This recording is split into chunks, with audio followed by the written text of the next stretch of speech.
Jim Setzer, your host on Authentic News, right here in RBN Live, this 4th of April 2024. The American conservatives. War with Iran is a path to destruction. They've got it right. Listen up. Here we have Donald Trump rode into office twice now on a wave of promises to upend the Washington consensus, to drain the swamp of its self-serving mandarins, and to keep America out of endless wars. His base cheered when he skewered the neoconservative architects of Iraq and Afghanistan, wars that bled our treasury, and most importantly, many of our sons, for little more than bragging rights in Beltway and Tel Aviv salons. Yet here we are in the early days of his second term, with whispers growing louder from the usual suspects, advisors and hangers-on, nudging him toward a strike on Iran, peddling the old lie. It'll be quick, clean, and simple. History, that stern teacher we keep ignoring, tells us otherwise. Yet the hawks and the Trump admin appear to be anxious to wreck another country, which would join the long recurring tragedy of U.S.-caused failed nations in the Middle East. It's going to be far worse than that. Here we have Scott Ritter talking about what's going on here and the extent to which we ought to be concerned. Listen up. Oh.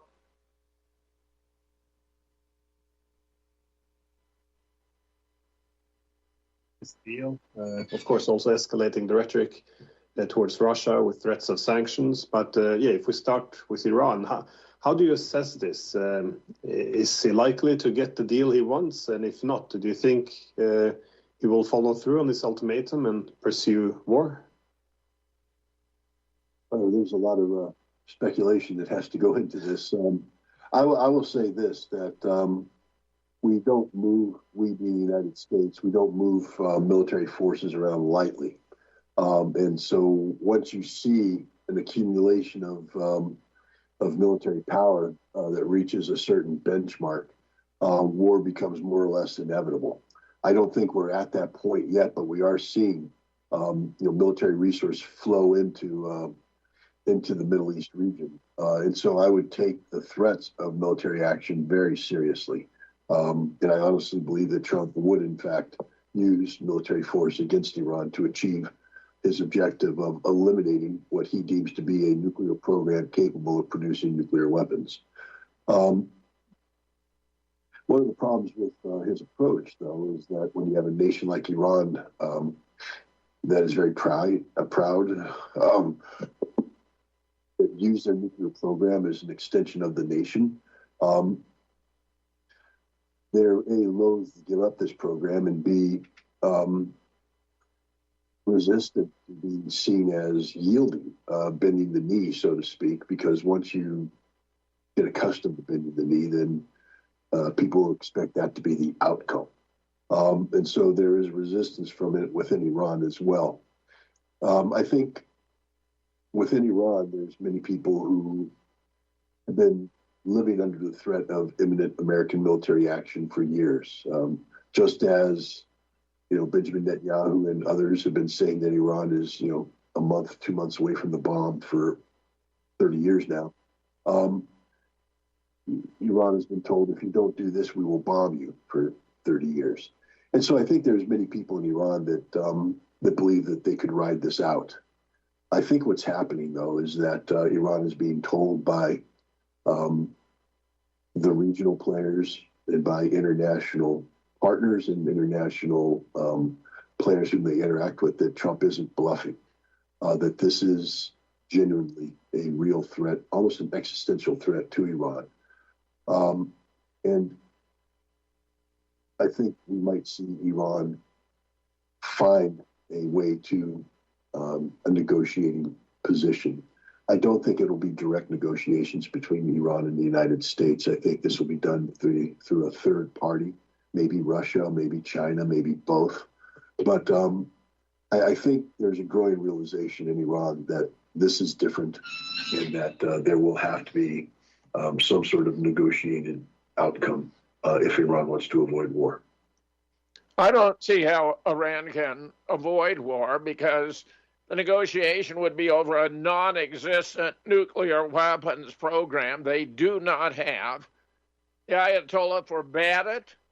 They're not seeking nukes. They're not trying to produce them. Tulsi Gabbard, remember, reported to Congress. It's a consensus of the IC, the intelligence community.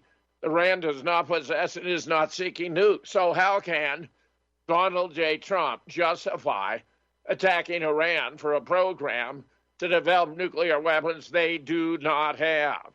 This is the extent at which the absurdity has gone of the propaganda from Bibi the Butcher, who for 30 years has been offering absurd scenarios of Iran having a bomb in a month or two with all kinds of silly diagrams and the like. He's a massive liar, fraud, hypocrite, mass murderer, genocidal maniac. I think the Israelis are getting a bit sick of him too. And right now, Iran is contemplating, and they're acknowledging the contemplating, and preemptive strike on Diego Garcia, where this massive buildup Scott Ritter was describing is taking place. We only use a couple of B-2s in relation to Yugoslavia. Now we got 6 or 7 on Diego Garcia. This is unprecedented. All these aerial refueling vehicles and a whole lot more. Now, under international law, if a nation confronts the threat of an imminent strike, they are permitted a preemptive retaliation. In other words, to take it out before it occurs. My opinion, that's the thing to do. Why let the U.S. deploy all this weaponry against Iran and do damage, even if Iran has a great capability of defending itself when it faces an imminent threat that it is legitimate under international law that such a step be taken? Will they do it? I do not know and cannot predict, but I can assure you they aren't going to negotiate with Trump. What would be the point? There was a nuclear deal before, and he withdrew. Iran was in complete compliance. This is an area of Scott Ritter's expertise. He was a UN weapon inspector himself. He knows Iran was in compliance, and yet Trump withdrew anyway. The word of the American president isn't worth spit. It's ridiculous how we've been compromised. And now we are perceived as the world's greatest terrorist state, along with our gallant ally in the Middle East, Israel. Disgusting. Here we have another report from antiwar.com.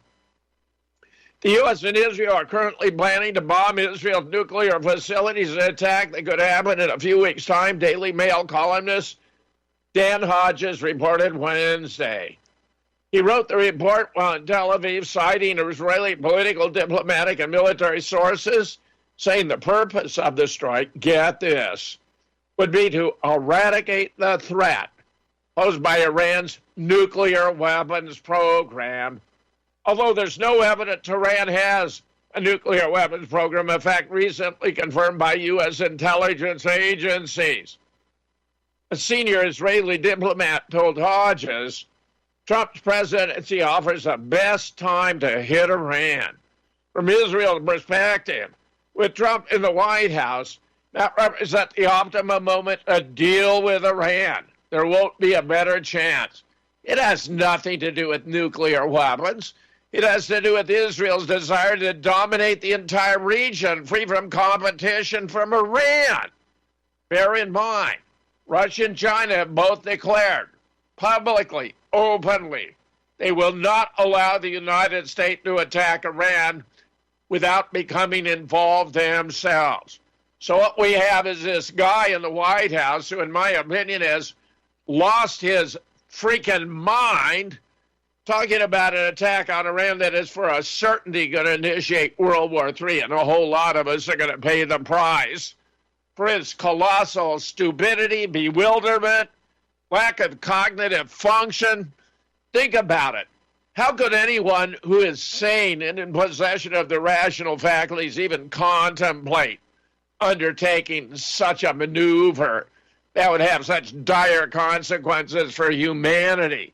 And yet that's the guy we put into office, and I admit I was enthusiastically supportive, but I always had concerns about his Middle East policy, and now they are coming to fruition, sad to say. Meanwhile, the Houthis, who are the most honorable among all the Muslim nations, they have declared war against Israel. They are taking actions in order to implement. They fired missiles into Israel. They're launching attacks on ships that are going to Israel. The United Nations itself has declared that the Houthis are acting in accordance with international law, but not the United States, which is attacking them. The Houthis pose no threat to the United States, so why the hell are we attacking them? It's obvious. Because Trump is Putin's lapdog. Because Trump is a sock puppet.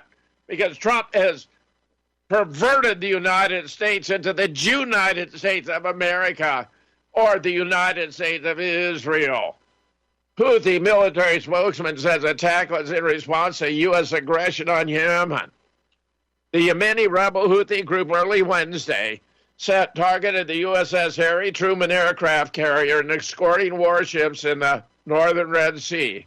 In a televised speech, the group's military spokesman, Yahya Saree, said the attack was in response to U.S. aggression on Yemen. No, it was a third attack in the last 24 hours using missiles and drones. The operations of the armed forces will continue at an escalating pace against the American enemy by targeting its warships in the declared area of operation. They have explained what they're doing. They've been faithful to their declaration. They said it was to protest the onslaught on Gaza, and if Israel would allow humanitarian aid to enter, they would cease. Israel allowed, they ceased. Israel blocked again, they commenced again. They are acting honorably. Meanwhile, New York Times has a blockbuster article preparing Americans for defeat in Ukraine. The March 29th article on Americans' involvement in the war in Ukraine in the New York Times by Adam Intos reveals that America was woven into the war far more intimately and broadly than previously understood. Understood, the word is a euphemism. It means the American and global public were lied to. The article reveals the war in Ukraine truly was, as former British PM Boris Johnson and U.S. Secretary of State Marco Rubio have said, a proxy war against Russia. U.S. military and intel were involved in every stage of the war, including supplying the weapons, the training, the planning, the war gaming, the intel, and the targeting. They were involved in everything from the big picture to the minute detail. A vast American intelligence collection effort, both guided big picture battle strategy and funnel precise targeting information down to Ukrainian soldiers in the field. American military and intel provided intel about Russian battlefield position, movements, and intentions.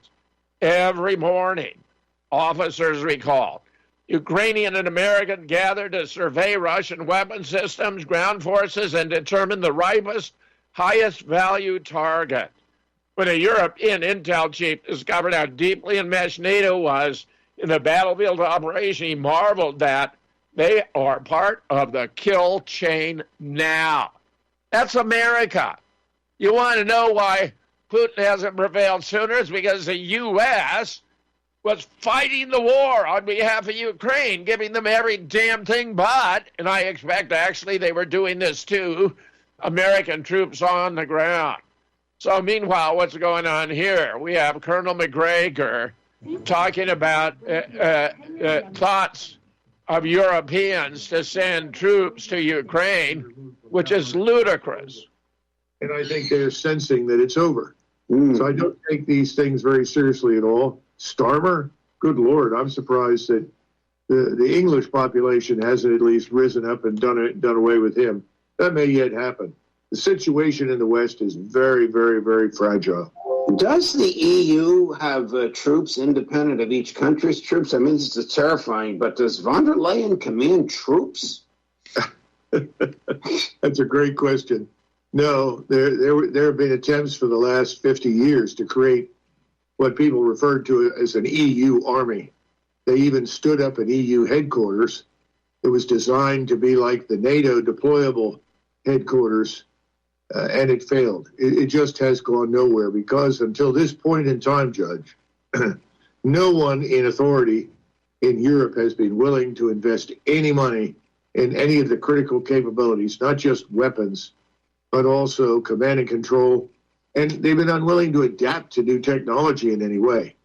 So these are empty threats. And I think that's why you've seen President Trump has largely ignored it, which he should. It has no meaning, and it's not going anywhere. By the way, I don't see any evidence that the Russians are in the least worried about it. Okay.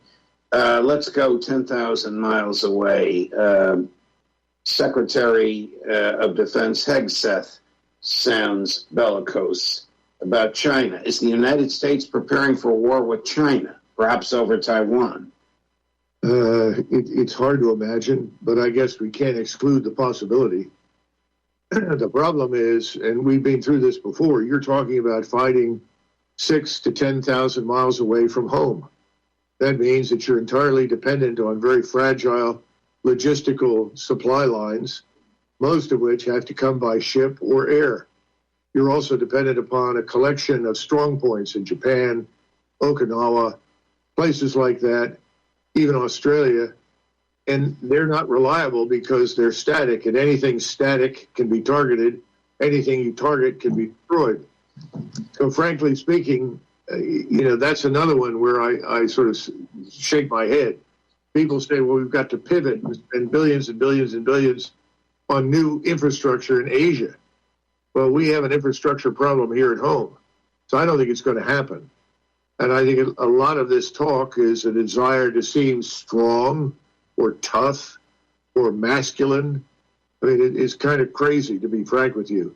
And the Chinese would win any contest in their home waters, hands down.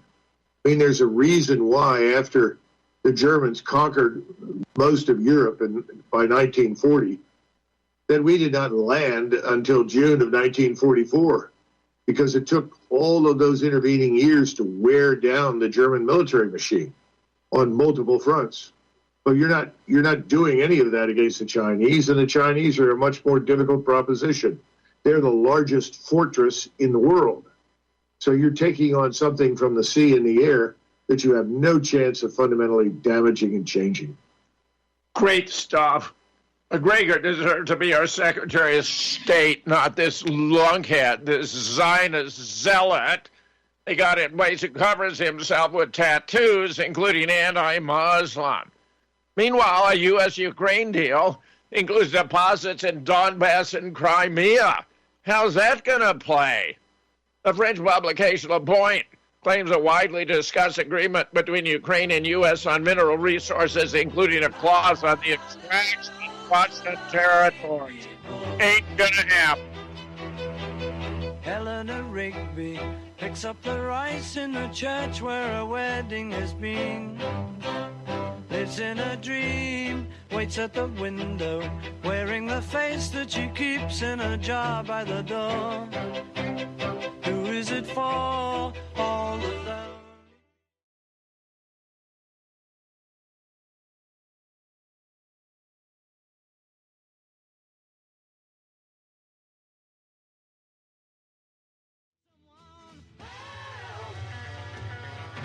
When I was younger, so much younger than today, I never needed anybody's help in any way.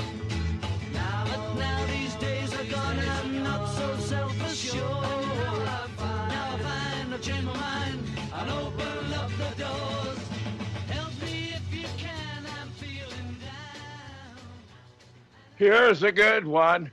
Russia's replacing military equipment at an unprecedented pace. Colonel Daniel Davis. This is a guy that Tulsi wasn't allowed to bring aboard as a deputy for the National Intelligence. He's a good guy. Recognized Senate hearing going on in the United States earlier today. It didn't get a lot of headlines in the United States, but probably should have, because the U.S.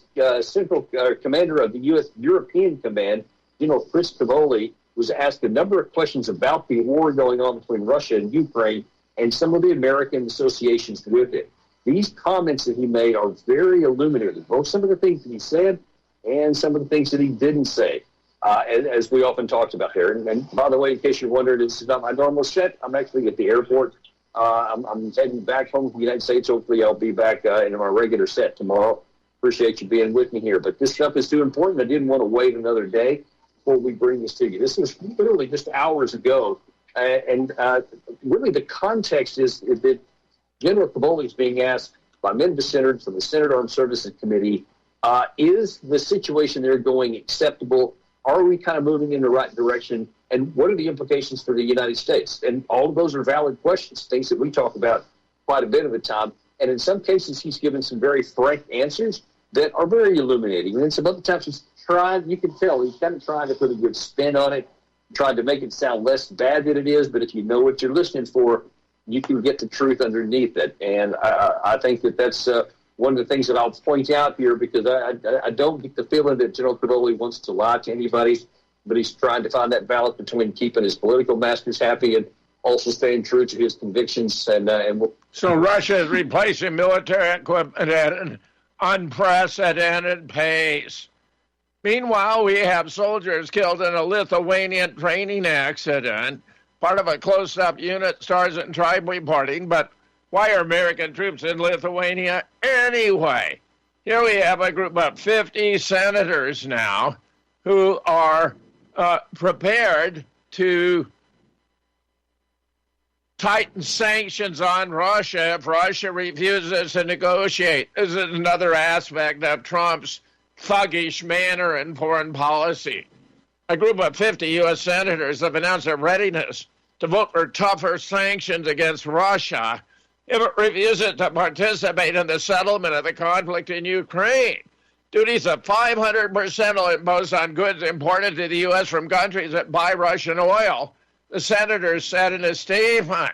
But just before the break, I was reporting that we have a plan to get minerals from Ukraine that entails taking them from the Donbass and Crimea, which are controlled by Russia. So how can Trump be negotiating with Zelensky over mineral extraction in areas that are under control of Russia? For a certainty, Crimea will never be surrendered, and I doubt the Donbass either. Meanwhile, a litany of Israeli war crimes continues. They are committing every atrocity imaginable. Genocide, ecocide, mass infanticide, rape, sexual assault, torture, slavery, sniping children, bombing hospitals, executing aid workers, said one critic. We are funding an endless nightmare, and it should haunt us forever, as indeed it shall. Compliments of Joe Biden and Donald Trump, who are all in on genocide. Meanwhile, only 2% of the Haredim are heeding an IDF draft order. In other words, they're having trouble recruiting those to go and kill Palestinians. Gee, I wonder why. Meanwhile, Florida's new congressman once celebrated the Israeli military killing of an American citizen. That's troubling. A Florida state senator who once celebrated his IDF killing an American citizen has a history of calling for mass violence against Palestinians, winning the special election for Mike Waltz's seat in the House for Florida's 6th congressional district. Randy Fine received a strong endorsement from President Trump. After all, he's anti-Palestinian, he's pro-genocide. Of course he would deserve a Trump endorsement. Is extremely pro-Israel. It has a history of calling on social media for mass violence against Palestinians. No wonder they elected. Meanwhile, Israel is now publicly bragging it has power over U.S. speech. Wanted war criminal and killer Bibi Netanyahu seen here boasting how he controls the Trump administration. Demonstrators. Who are they demonstrating for? For these murderers, these rapists, these mass killers. This is a reflection of a deep rot that has pervaded the intellectual hub of free societies. And this vilification of Israel, Jewish people, and Western. There's a deep rot, all right. You saw it here.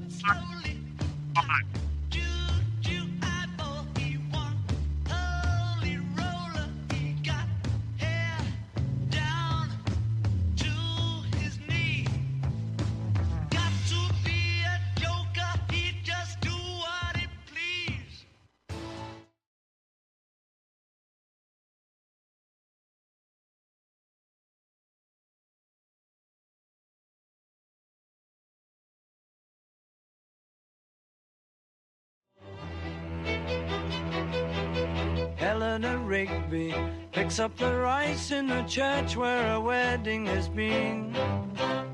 Lives in a dream, waits at the window, wearing the face that she keeps in a jar by the door. Who is it for? All the lonely people. Where do they all come from?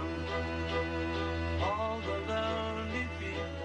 Well, in Canada, tariffs and liberal education victory are causing threats of secession of Western provinces. This is from the National Post. I looked at this article, and it's a bit complex in relation to Canadian politics, so I've invited Layla to address it today. Meanwhile, scrapping the First Amendment at the behest of a foreign power, Greg Reese reports. I think he does a terrific job. For anyone with dental issues, bad breath, use this mineral. Of course, we gotta traverse an ad for dental. Here we go. On the campaign trail, Donald Trump promised to deport those protesting Israeli war crimes. Unlike liberal Kamala, I will support Israel's right to win its war on terror. You have to support that. Got to win, got to finish it off. And instead of pandering to the jihad sympathizers and America-hating radicals, we will deport them. We will deport them very quickly. We have no choice. When it comes to Israel, who has given him over $230 million, Trump keeps his promises. For simply writing an op-ed article on the Israeli genocide of Gaza, Rumeysa Ozturk was kidnapped off the street by unidentified plainclothes federal police.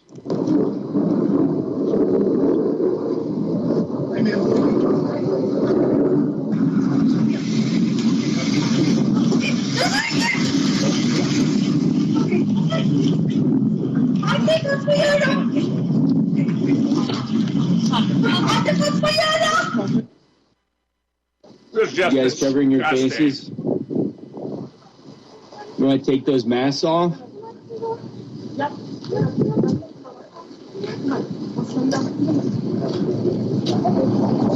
Is this a kidnapping?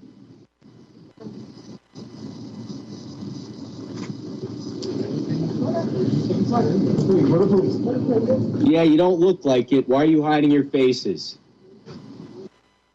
Why are you hiding your faces?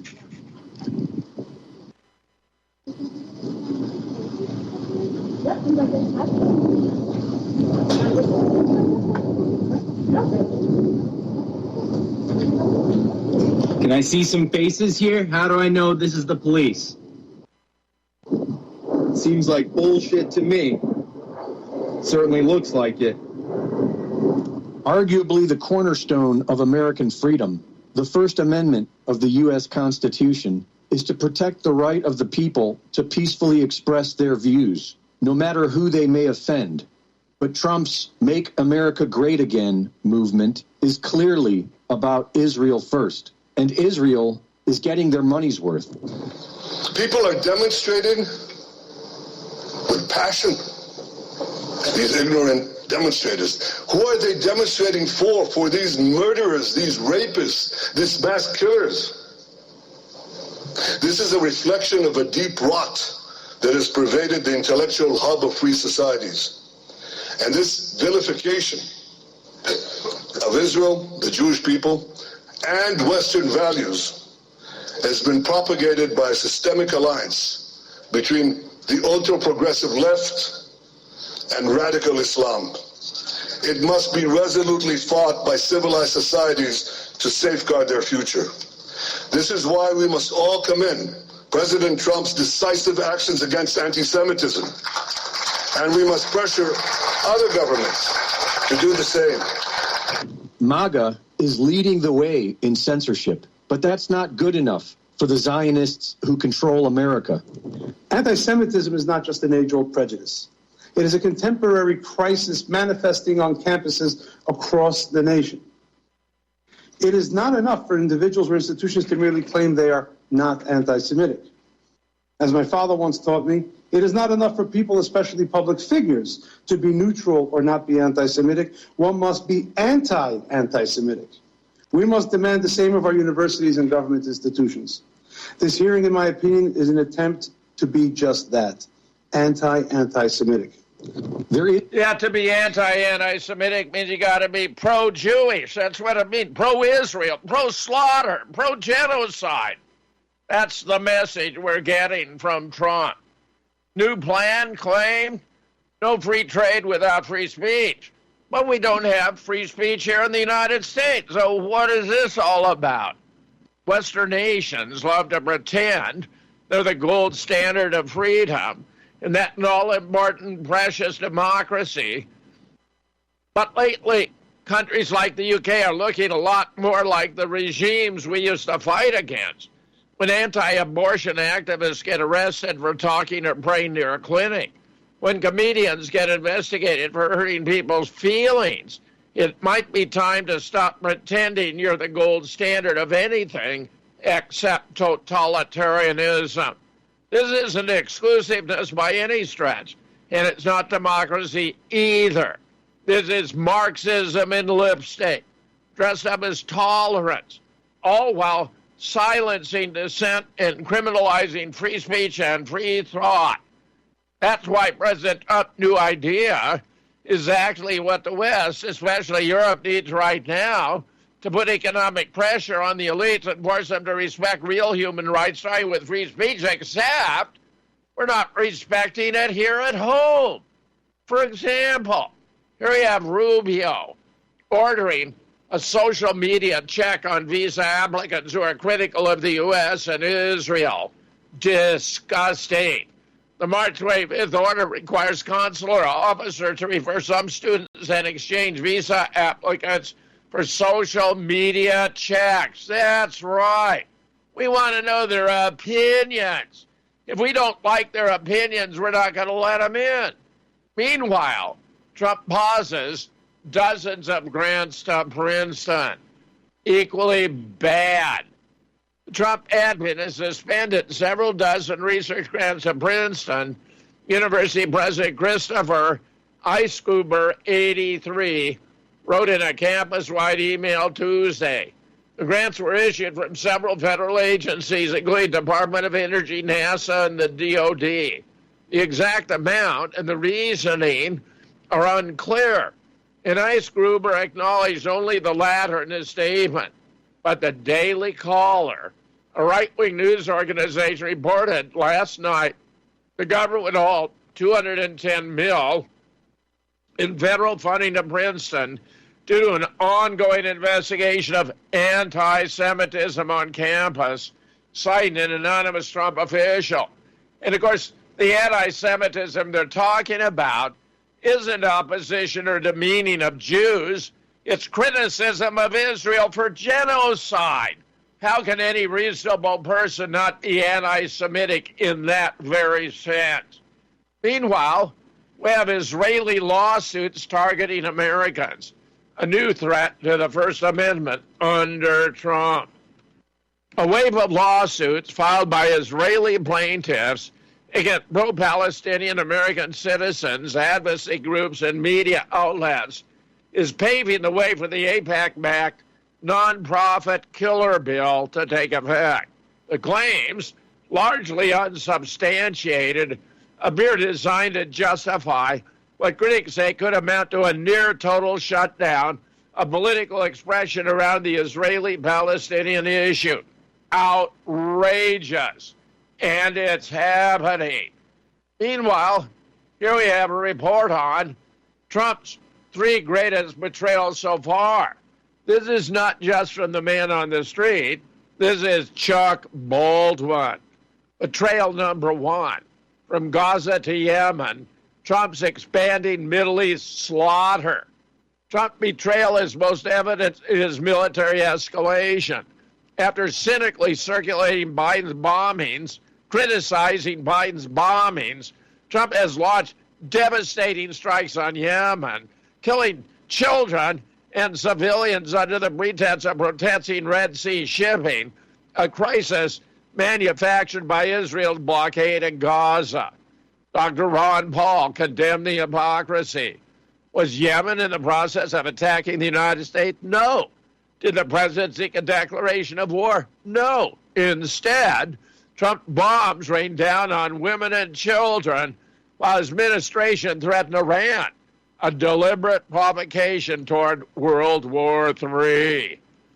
Then we have betrayal number 2, the puppet and the puppeteer, Trump's subservience to Netanyahu. Trump fealty to Israeli Prime Minister Benjamin Netanyahu is not just political, it's pathological. As Colonel Douglas Macgregor bluntly observed, Netanyahu is practicing American foreign policy through ventriloquy. He's simply moving Trump's mouth. George Galloway highlighted Trump's humiliating subservience, recalling footage of the U.S. president pulling out Netanyahu's chair like a servant. This is the president of the United States practically waiting at table on a visiting politician, Galloway remarked, emphasizing the grotesque power imbalance. Netanyahu does not merely lead Israel, he commands Jewish international power and capital. As Macgregor noted, Trump, indebted to his influence for the election, now repays the favor with bombs.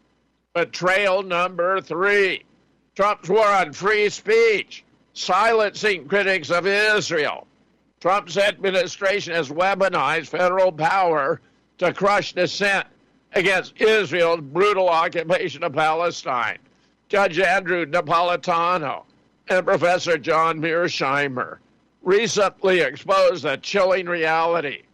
The single greatest threat of freedom of speech in the United States at this point in time is Israel and its supporters here in the United States, Mearsheimer observed. Despite Trump's hollow claim, I have stopped all government censorship and brought back free speech to America, his regime has intensified crackdowns on pro-Palestinian voices. Protesters face deportation. Universities censor criticism of Israel. And any challenge to Zionist narratives is met with state-sanctioned retaliation. He's got it right. Meanwhile, evidence of a corrupt DOJ threatening and punishing key January 6 witnesses because they wouldn't implicate President Trump in the insurrection, what they were calling an insurrection, which was something very different. Arrests were made by the corrupt and communist DOJ and FBI after the riots at the Capitol on January 6. Many of the men and women who were arrested were placed in jail for years, often alone and in solitary confinement, for being at the Capitol that day.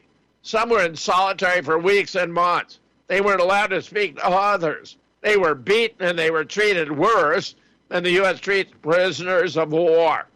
The worst crimes committed by the government, DOJ, FBI, prison system, and courts were forcing them to lie about President Trump being involved in a seditious act on January 6th. some key January 6ers were told if they lied, they would receive lesser sentences. If they didn't lie, they'd be sent for decades, if not the rest of their lives. That's what we had passing for justice under Joe Biden. Meanwhile, Adam Schiff, whom I regard as completely despicable, is attacking Trump. Unfortunate update to a conversation I had with you last week. And this involves that case Judge Boasberg is handling, where you had those Venezuelans put on a plane, sent out of the country to this maximum security prison in El Salvador. And here is the tragic update to that report. And it is this, that a man named Kilmar Abrego Garcia was wrongly put on one of those planes and is now in that prison in El Salvador.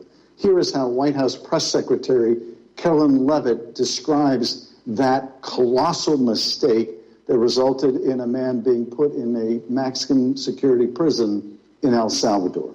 Well, first of all, the error that you are referring to was a clerical error. It was an administrative error. That's right. She calls it a clerical and administrative error, as if they misfiled something that resulted in ordering too many staples for the supply room. It gets worse, because Kilmar Abrego Garcia came here when he was 16 years old from El Salvador. And he came here and by judicial order got legal status because an immigration judge found that if he were sent back to El Salvador, he would be preyed upon by gangs in El Salvador. So where has he been sent? To a maximum security prison in El Salvador, populated by a lot of the worst and most violent gang members. And so what is the administration's response to this colossal miscarriage of justice? And it is to say this. The administration maintains the position that this individual who was deported to El Salvador and will not be returning to our country was a member of the brutal and vicious MS-13 gang. So they claim that he was convicted of being a gang member, which begs the question, naturally, where was he convicted of this crime of being a gang member? Here's a reporter following up with that question. The Vice President said he was a convicted member of MS-13. What evidence is there to back that up? There's a lot of evidence. And the Department of Homeland Security and ICE have that evidence, and I saw it this morning. Now, she said that she saw evidence of this conviction, but of course, when she's pressed on it, she can point to no evidence that he's been convicted in any court in the country of being a gang member or any other criminal offense. So what evidence is she referring to? Well, apparently an informant said that he was a gang member. Well, I was a prosecutor for almost 6 years, and I'm very familiar with people who are informants in the criminal justice system. Sometimes they get it right, and sometimes they get it wrong, and sometimes they have a lot of motivations for what they say. And the reality is, I don't know whether this informant was right, and more importantly, neither does the White House. And to rely on this as their evidence or as their rationalization, justification for their clerical and administrative error of putting the wrong man on a plane in violation of a court order and sending him to this maximum security prison in El Salvador is unforgivable. But here's what the press secretary had to say. When I was younger, so much younger than today.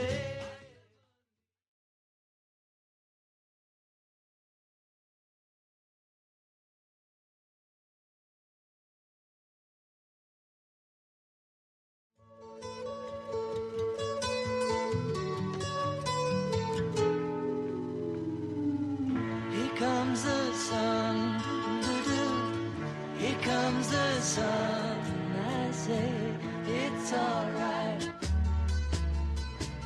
Just know that I despise Adam Schiff. I think he's disgusting. I think he's repulsive. I think he's betrayed America. But in this case, he's right. And when he's right, he's right. We got to be able to discriminate cases where even if it's somebody we don't think well of has it right and acknowledge they are right. Meanwhile, we got the New York governor resigning over a gay affair with an aide and a $5 million blackmail flap.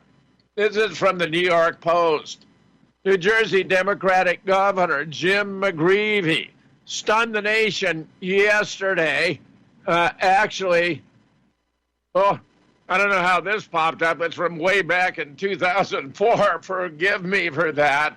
How it showed up in my story today is a good question. Meanwhile, Candace, who's controlling JFK Jr., she's very concerned, and she's doing a great job of exposing a sensitive issue here.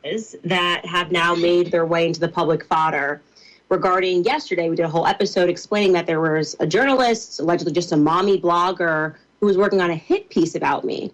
Well, these text messages actually reveal that hit piece was being overseen by former journalist Olivia Nuzzi. Now, if you don't know that name, she is the young lady who had what was described as a digital affair with RFK Jr., the Maha man, before she was let go by New York Magazine. Which brings us back to RFK Jr. in general, and I feel like it's a great time to discuss him and his bizarre, almost reflexive-like support of people that I would think that anyone interested in health would find detestable, like Rabbi Shmuley, for an example. What exactly is going on with the Maha movement? Why does it seem like it's been somewhat hijacked? We should discuss all of those things today, especially while we're covering JFK assassination files, right? Also, Jessica Mann, it's been a busy Friday. The woman who put Harvey away for 3 years has publicly reached out to me, and she had a lot to say after opting to make her profile public, and we were waiting for that. People were asking, why did you suspend the Harvey series? We knew she was trying to make contact, and it was the right thing to do. And all I'm going to say on this Friday is that I hope everybody who is engaging themselves and their lives in lies knows that in the end, truth is going to win. Welcome back to Candace.